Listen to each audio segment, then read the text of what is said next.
যে পাখি ঘর পোছে না, উড়ে বেড়ায় বন বাজারে। ভোলা মন মিছে কেন, মনের খাঁচায় রাখিস তারে। এই গানটি তোমরা ইউটিউবে যারা আগে শুনেছো অবশ্যই কিন্তু কমেন্ট করে জানিও, আর যারা শোনোনি অবশ্যই কিন্তু একবার শুনে নিও। গানটির মধ্যে না অনেক দরদ রয়েছে, মায়া রয়েছে, কষ্ট রয়েছে, অনেক না বলা মনের কথা রয়েছে, অনেক অভিমান রয়েছে। তো এই গানটি প্রত্যেকেরই ভালো লাগবে। এই সুরের মধ্যে যেন একটা জাদু রয়েছে, সঙ্গে এই গানটির মধ্যে না আমাদের জীবনেরও অনেক মিল রয়েছে। আমরাও আমাদের মনের ঘরে এমন কাউকে রাখি যে হয়তো আমাদের মনের ঘরে থাকতে চায় না, যে উড়ে উড়ে বেড়াতে চাইছে, কিন্তু আমরা তাকে খাঁচায় বন্দি করে রাখতে চাইছি। এরকম মানুষ প্রচুর রয়েছে, প্রচুর মানুষের জীবনে কিন্তু এটা ঘটছে। দেখো, আমি প্রতিবার তোমাদেরকে একটা কথা বোঝানোর চেষ্টা করি, যেই মানুষটি তোমার কাছে থাকবে না বলে সিদ্ধান্ত নিচ্ছে তাকে কিন্তু তুমি আটকে রাখতে পারবে না, তোমার চেষ্টাটাই ছাড় হবে। একটা জিনিস বোঝার চেষ্টা করো, তুমি সম্পর্কের মধ্যে রয়েছো, তারপরেও তার কিন্তু প্রয়োজন পড়ছে অন্য কারোর সঙ্গে কথা বলার, অন্য কাউকে টেক্সট করার, অন্য কারোর সঙ্গে সময় কাটানোর। এটা কখন প্রয়োজন পড়ে? যখন তোমাকে তার আর ভাল লাগছে না, তোমাকে তার পছন্দ হচ্ছে না। তো যখন তোমাকে তার পছন্দ হচ্ছে না, তুমি কিছুতেই তার পছন্দ কিন্তু পাল্টাতে পারবে না। ওই মুহূর্তে তুমি যত তার কাছে যেতে চাইবে, আমি বারবার বলি, তত কিন্তু সে তোমাকে ইগনোর করবে। তো তোমাদের মধ্যে অনেকেই আমাকে প্রশ্ন করেছো এই কটা দিন যে এরকম কেন ঘটে, আমি তাকে এতটা ভালোবাসি তাও কেন সে অন্য কারোর সঙ্গে কথা বলে, আমাকে কেন গুরুত্ব দেয় না। গতকালকেই একটি ছেলের সঙ্গে আমি কথা বলছিলাম, ও আমাকে জানাচ্ছে যে আমি কিন্তু একটা ভালো চাকরি করি এবং মেয়েটিও কিন্তু কেরিয়ার নিয়ে যথেষ্ট সিরিয়াস। তো ও আমার লাইফে 7 মাস এসেছে এবং এটাও বলেছে যে ও আমাকে বিয়ে করতে চায়, আমাকে তার ভালো লেগেছে, আমি যদি বিয়ে করি তাহলেই ও কথা বলবে, সম্পর্কটা নিয়ে ভাববে, না হলে নয়। তো যখন একটি মেয়ে বলে যে বিয়ে করব, তখন কিন্তু ছেলেরা বেশ আনন্দ পায় এবং এটা ভাবে যে এই মেয়েটি সিরিয়াস ভাবেই আমাকে ভালোবাসে। তো মেয়েটি কিন্তু কথা প্রসঙ্গে এটাও জানিয়ে দিয়েছে যে আমার কিন্তু এক্স ছিল, যার সঙ্গে এখন কোনো রকম আমার যোগাযোগ নেই, আমি যাকে একদমই আর ভালোবাসি না, এটা কিন্তু বলেছে। তো 7 মাস সুন্দর চলেছে সম্পর্কটা। ছেলেটি বলছে যে আমি মাঝে মাঝেই দেখতাম যে অন্য কলে ব্যস্ত রয়েছে, কিন্তু আমি অতটা গুরুত্ব দিতাম না। পরবর্তীতে বিষয়টা আরো ভালো করে আমি লক্ষ্য করলাম, দেখলাম ও মিথ্যা কথা বলছে, বারবার এরর প্রসঙ্গ টানছে এবং মিথ্যা কথা বলছে, এবং নির্দিষ্ট একটা সময় মানে রাত 11টার পর থেকে ব্যস্ত পাচ্ছি আমি তার। তো আরো ভালো করে যখন ধরেছে যে কি ব্যাপার কি বৃত্তান্ত সবটা আমাকে খুলে বলো, আমাকে কিছু লুকিও না, তখন কিন্তু সে সুন্দর করে বলে দিয়েছে যে আমার প্রাক্তনের সঙ্গেই আমি কথা বলি, ও আমার জাস্ট বন্ধু, আমি বিয়ে তোমাকেই করব, কিন্তু ওর সঙ্গে আমি কথা বলবো, ওর সঙ্গে আমি বন্ধুত্ব রাখবো, যেহেতু অনেক দিনের সম্পর্ক, তো ওকে কিন্তু আমি ছাড়তে পারবো না, ও আমার লাইফে আবার ফিরে এসেছে, কিন্তু বিয়েটা আমি তোমাকেই করছি, এটা কিন্তু বারবার বলছে। তো দেখো, যখন কেউ কাউকে বিয়ে করবে তো তখন তো সে কিছুতেই চাইবে না যে তার হবু বউ তার প্রাক্তনের সঙ্গে কথা বলুক। তো এও চাইনি, কিছু কথা বলেছে, টুকটাক কথা কাটাকাটি হয়েছে, তখন কিন্তু মেয়েটা স্পষ্ট জানিয়ে দিয়েছে যে তুমি যদি এরকম করো তুমি আমাকে ছেড়ে চলে যেতে পারো, কিন্তু এর সঙ্গে কথা বলা আমি ছাড়বো না, কারণ ও কষ্ট পাচ্ছে, আমাকে ওকে সঙ্গ দিতে হবে। ভাবো, ওকে সঙ্গ দিতেই হবে ওর, তার জন্য এ চলে যাই যাক। আরো একটা কথা এখানে জানিয়ে রাখি, ছেলেটি যখন বলেছে যে তাহলে আমার জীবনে কেন এসেছিলে, তখন কিন্তু সে জানিয়ে দিয়েছে যে আমি ওই সময় একাকিত্ব ফিল করছিলাম, তার জন্যই আমি সম্পর্কের মধ্যে এসেছিলাম। তার মানে এখানে যেটা বোঝা যাচ্ছে, এই ছেলেটির সঙ্গে কথা বলেছে টাইম পাস করার জন্য, অ্যাকচুয়ালি তার মনের ঘরে ও বসে রয়েছে, এ কিন্তু কোথাও এর মনের কোনোখানেই এই মুহূর্তে নেই, কিন্তু শুরুটা সে এমন করে করেছিল যে এ ওর জীবনের জন্য সব। জানো তো, এইখানে ছোট্ট করে একটা কথা বলে রাখি, ওই যে বললাম যখন কোনো একটি মেয়ে বা একটি ছেলে বলে আমি তোমাকে বিয়ে করব, তখন কিন্তু সামনের মানুষটি পুরোপুরি বিশ্বাস করে, আর এটাও কিন্তু একটা টেকনিক বলতে পারো, মানুষের মন দখল করার এটা একটা বিশাল বড় টেকনিক, অনেকেই কিন্তু এটা ইউজ করে এবং এইভাবে কিছুদিন চলে, তারপর এটা বলে যে তোমার সঙ্গে আমার অ্যাডজাস্ট হচ্ছে না, ভাল লাগছে না, তুমি আমাকে বুঝছো না বা আমি তোমাকে বুঝতে পারছি না। এই সম্পর্কটার মধ্যে আমি ভালো কিছু ফিল করছি না, আমি চলে যাব, এটা কিন্তু বলে। তো মাথায় রেখো, বিয়ে করব বলছে বলেই তাকে কিন্তু 100% বিশ্বাস করা যাবে না, একটু হলেও তোমাকে কিন্তু সতর্ক থাকতে হবে। দেখো, এই ছেলেটি এমন কিচ্ছু খুঁজে পায়নি এই 7 মাসের মধ্যে যেখানে সন্দেহ করার কিছু থাকতে পারে, কিচ্ছু কিন্তু পায়নি। তবুও ছেলেটি কিন্তু পরবর্তীতে যখন আমি ওর সব কথা শুনলাম এবং ওকে সুন্দর করে বোঝাতে শুরু করলাম, তখন কিন্তু ও বুঝতে পারলো যে হ্যাঁ, আমাকে ব্যবহার করাই হয়েছে। দেখো, আমি এখানে ব্যবহার করার কথাটা উল্লেখ করলাম এই কারণেই, ও যদি সত্যি এই ছেলেটিকে ভালোবাসতো তাহলে এই দীর্ঘদিন কথা না বলে থাকতে পারতো না। সে কিন্তু তার প্রাক্তনকে ছাড়ছে না, তার সঙ্গে কন্টিনিউয়াস কথা বলে যাচ্ছে, কিন্তু এর সঙ্গে বলছে না এবং জানিয়ে দিয়েছে যে তোমাকে আমার লাইফে আমি রাখতে পারবো না যদি না আমার প্রাক্তনকে তুমি মেনে নাও। ওর সঙ্গে আমি গল্প করব, কথা বলবো, এবং সেই গল্পটা কিন্তু 1-2 মিনিট নয়, ঘন্টার পর ঘন্টা, রাত 10টা-11টার থেকে শুরু করে প্রায় 4-5 ঘন্টা কথা বলে। এটা তো কারোর পক্ষে মানা সম্ভব নয়, তাই না? এবং সব থেকে মজার বিষয়, মেয়েটি এটাই বলেছে যে ইমা, তুমি 7 মাস আমাকে ভালোবেসে এতটা কষ্ট পাচ্ছ, এতটা কান্না করছো, তাহলে ওর সঙ্গে আমার 3 বছরের সম্পর্ক, কি করে তুমি আমাকে বলতে পারছো যে ওর সঙ্গে আমি কথা বলবো না? ওরও তো কষ্ট হচ্ছে, ওর কষ্টটা আমি দেখবো না? এরকম ন্যাকা ন্যাকা কথাও কিন্তু অনেকেই বলে। তো এই ঘটনাটি তোমাদের সঙ্গে শেয়ার করলাম এই কারণে, কিছু কিছু সম্পর্ক না এরকম থাকে, তুমি না বুঝতেই পারবে না যে সম্পর্কটা ভুল না ঠিক, এটা তুমি আগে থেকে কিচ্ছু বুঝতে পারবে না।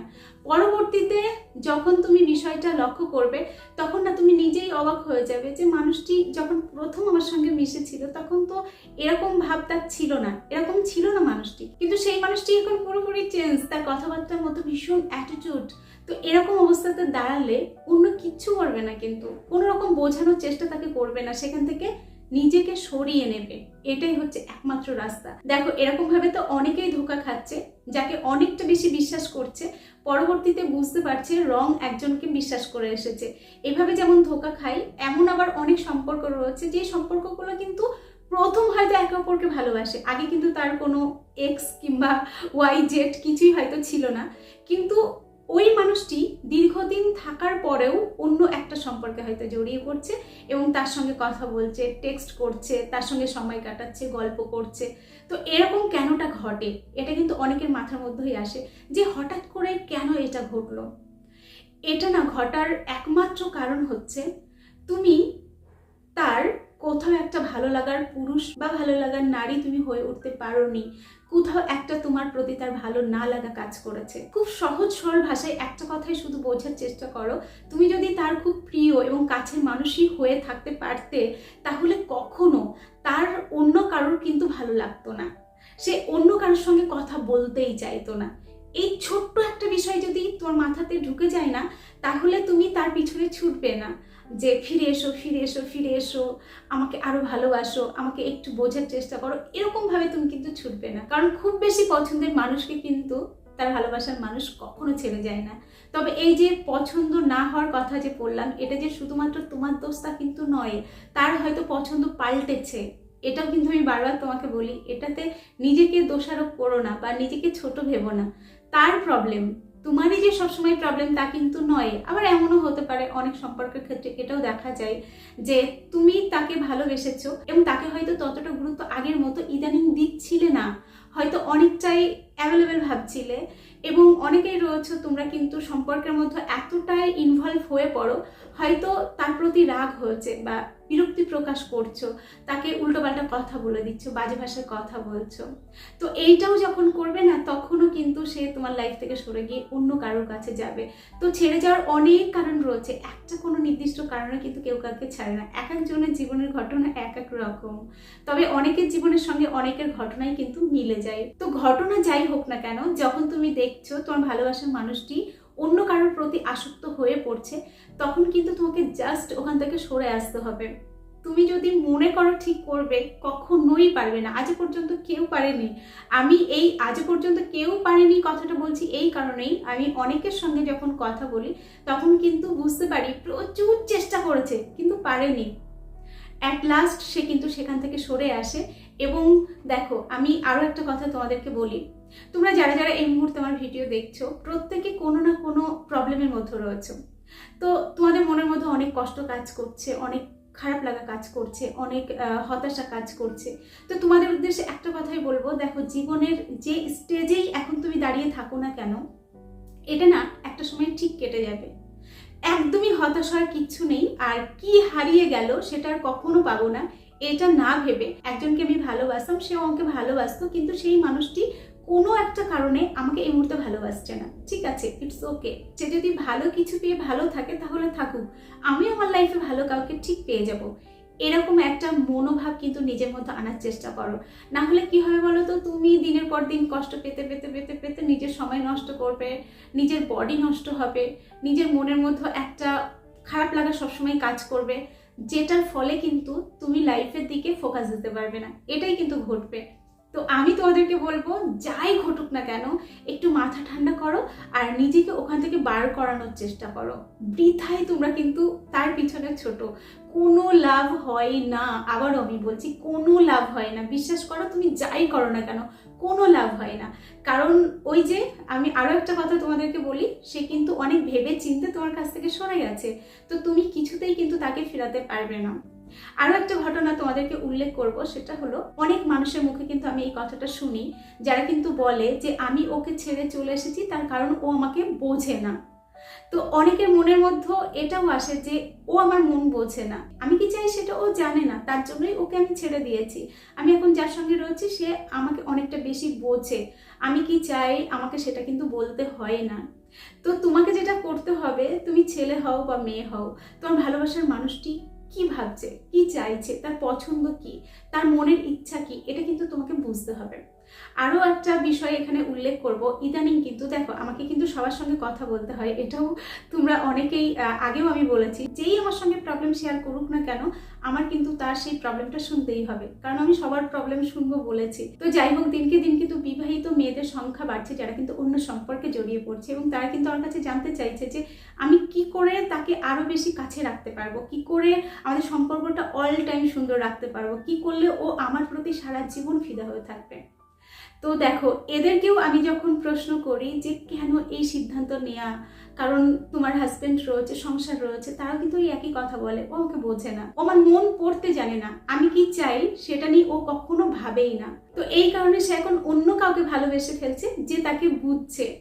দেখো, এটা রং আমরা সবাই জানি, কিন্তু আমি এখানে একটা পয়েন্ট উল্লেখ করব, সেটা হলো একটা বিষয় কি বলতো, একটা ছেলে যখন বিয়ে করে, সেটা বাড়ির দেখাই হোক বা নিজে প্রেম করেই হোক, তখন তার কাঁধে না অনেক দায়িত্ব থাকে, অনেক কিছু কিন্তু তাকে ভেবে চলতে হয়, সারা বিশ্বের সঙ্গে তাকে কিন্তু লড়াই করে চলতে হয়। তো তার মধ্যে অনেকটাই কিন্তু রোমান্স কমতে থাকে। সে কিন্তু প্রথম দিকে যতটা কেয়ার করে, যতটা তার মন বোঝার চেষ্টা করে, পরবর্তীতে হয়তো সেখান থেকে সে সরে যায়, কারণ সে সরতে বাধ্য হয়, তার মাথায় অনেক চিন্তা থাকে।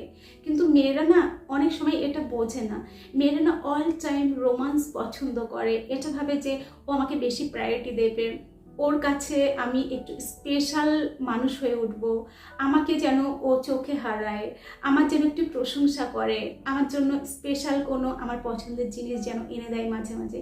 এগুলো কিন্তু মেয়েরা এক্সপেক্ট করে, যখন সেটা না পায় তখনই কিন্তু বলে যে ও আমাকে বোঝে না, ও আমার মনের খবর রাখে না, এটাই কিন্তু বলে। তো আমার ওপিনিয়ন এটাই, একটা ছেলেকে যেমন অর্থ উপার্জন করতে হবে, আমার মনে হয় ওই মেয়েটিরও অর্থ উপার্জনের দিকে এগিয়ে যাওয়া উচিত, তাহলে এই সমস্ত চিন্তাগুলি আসবে না। তবে এই কথাটাও যে সর্বে সত্যি তাও কিন্তু নয়, কারণ এমন বহু মেয়েরা হচ্ছে যারা কিন্তু উপার্জন করে, সঙ্গে অন্য একটা সম্পর্ক কিন্তু হ্যান্ডেল করছে, অন্য সম্পর্কে জড়িয়ে গেছে, তার হাজব্যান্ড হয়তো ভালো একটা চাকরি করে, ভালো পজিশনে রয়েছে, কিন্তু তবুও তার অন্য কাউকে ভালো লাগছে, কারণ এটা বলে যে ও আমাকে সময় দেয় না, ও আমার মনের কথা বোঝে না। এটা কিন্তু অনেকেই বলে। আসলে কি বলতো, নিজের মধ্যে যদি একটা আমার এরকম একটা ভাব থাকে যে আমি একজনকে ভালোবাসি, সেও আমাকে ভালোবাসে, অনেক স্বপ্ন নিয়ে দুজনে সংসার জীবনে এসেছি বা সংসার জীবনে যার জন্য প্রস্তুত হচ্ছি, তো এখানে দাঁড়িয়ে অন্য কাউকে আমি প্রায়োরিটি দেব না, এরকম যদি মাইন্ডসেট করে আমরা চলি, তাহলে কারোর ক্ষমতা নেই আমাদের লাইফে আসার। তো যাই হোক, আরো একটা বিষয় তোমাদের আমি জানিয়ে রাখি, আমি যখন এই সমস্ত মেয়েদের বোঝাই যারা বিবাহিত, তাদের যখন বোঝাই যে এই জিনিসটা রং, তুমি পরবর্তীতে কিন্তু ঠকে যেতে পারো, এখন যে না পাওয়াগুলো তোমার মধ্যে কাজ করছে, যে কষ্টটা কাজ করছে, তার দ্বিগুণ কষ্ট কিন্তু তোমার লাইফে আসতে পারে। কারণ কি বলতো, একটি ছেলে ধরো সে বিয়ে করেনি, কোনো একটি বিবাহিত মেয়েকে হয়তো ভালোবাসে, একটা সময় পর গিয়ে না তার মনে হবে যে আমি একটা কেন সংসার লাইফ পাবো না, আমি সারাদিনের কাজের শেষে কেন একজন স্পেশাল মানুষকে পাবো না, এটা কিন্তু তার মনে হতেই পারে। এখানে আরো একটা কথা জেনে রাখো, যে এই সমস্ত বিবাহিত মেয়েরা অন্য সম্পর্কে জড়ায়, তারা কিন্তু সম্পর্কটাকে মেনটেন করতে চায়, সম্পর্কটাকে টিকে রাখতে চায়, কিন্তু তার কাছে যে একেবারের জন্য চলে যাবে এরকম সিদ্ধান্তে কিন্তু ম্যাক্সিমাম মানুষ যেতে চায় না। কারণ সমাজের একটা ভয় থাকে, পারিবারিক একটা চাপ থাকে, নিজের সন্তান থাকে, তো সবাইকে অ্যাভয়েড করে তার পক্ষে কিন্তু যাওয়া সম্ভব হয় না, কিন্তু চাইছে ওকে আমি ধরে রাখবো। এটা তো সম্ভব হয় না। একটি ছেলে যখন বুঝতে পারবে এখানে থেকে আমার কোনো লাভ নেই, এখানে কোনো ভবিষ্যৎ নেই, তখন কিন্তু সে ওখান থেকে সরে যেতেই চাইবে। তো যাই হোক, আমি পরিশেষে এটাই বলতে চাই, বিভিন্ন সম্পর্ক ভাঙার কারণ কিন্তু বিভিন্ন। যে কারণেই তোমার সম্পর্কটা ভাঙার দিকে যাক না কেন, তুমি যদি লক্ষ্য করো যে ওই মানুষটি অন্য কারোর প্রতি আসক্ত হয়ে পড়ছে, অন্য কাউকে তার ভালো লাগছে, তোমাকে এই মুহূর্তে তার পছন্দ হচ্ছে না, তোমাকে ইগনোর করছে, অবহেলা করছে, তাহলে সেখানে না একটু পড়ে থেকে নিজের সময়টা নষ্ট করো না, নিজের জীবনটা নষ্ট করো না। কারণ ওইখানে তুমি শুধু কেবলমাত্র আটকেই থাকবে, কোনো কিছু কিন্তু পাবে না।